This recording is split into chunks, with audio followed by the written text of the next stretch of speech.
5 investigates uncovering failures at the sex offender registry that could be putting the public at risk. Hundreds of sex offenders not registered or classified. And our Kathy Curran with the fallout tonight and a hard look at the convicted rapist who was off the public's radar and is accused of attacking again. These are the public faces of just a few of the state's worst sexual predators. Some convicted of horrible crimes, rape of a child, and sexual assault. They're in full view on the state sex offender registry and classified as level 2 and 3 with a moderate to high risk to reoffend. But 5 Investigates has discovered there are hundreds of dangerous sex offenders like these who have vanished from the public eye. Honestly, it's beyond scary. Chelsea Police Chief Brian Keyes heads up the Major City Chiefs of Police Association. They're under the radar, they're not classified. They could be, technically they could be working in a school environment for a youth program. They're a level 0. There's no classification. That means information about some of the state's worst sex offenders isn't listed on the state's public registry, due in part to a massive backlog at the Sex Offender Registry Board, fueled by criminals like convicted rapist Giovanni Rossi, whose classification was thrown out after a 2015 Supreme Judicial Court ruling raised the legal standard used to determine the likelihood of a sex offender reoffending.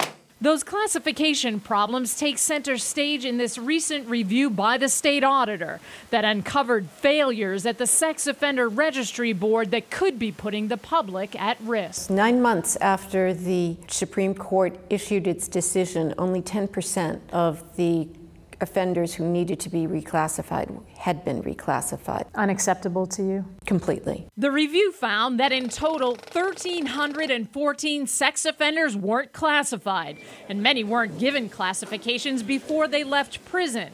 And SORB lost track of more than 1,700 sex offenders who failed to register. If we cannot identify the location of a sex offender, then the appropriate people are not being able to find out the information about the presence of a sex offender in their midst. Giovanni Rossi was classified as a level 3 sex offender after serving about 10 years behind bars for rape.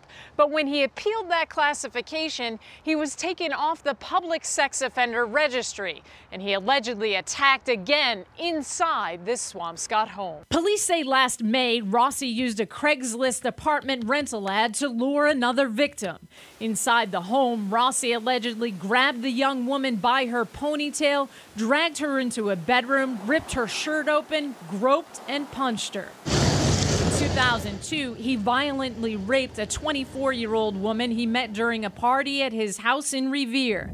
While driving her home, Rossi grabbed the back of the woman's head, ripped her hair out, and tried forcing her to perform a sexual act. He threatened to kill her and throw her in the Mystic River. What do you think of that in the wake of this audit?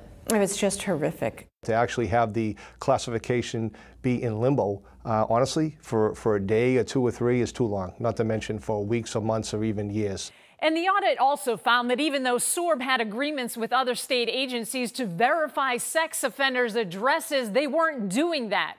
Giovanni Rossi pleaded not guilty to the current charges. He was arrested a year and a half after that SJC decision and still wasn't classified. SORB tells us it's added staff and continues to work through cases, and since the audit has reduced the backlog. Kathy Curran, 5 Investigates.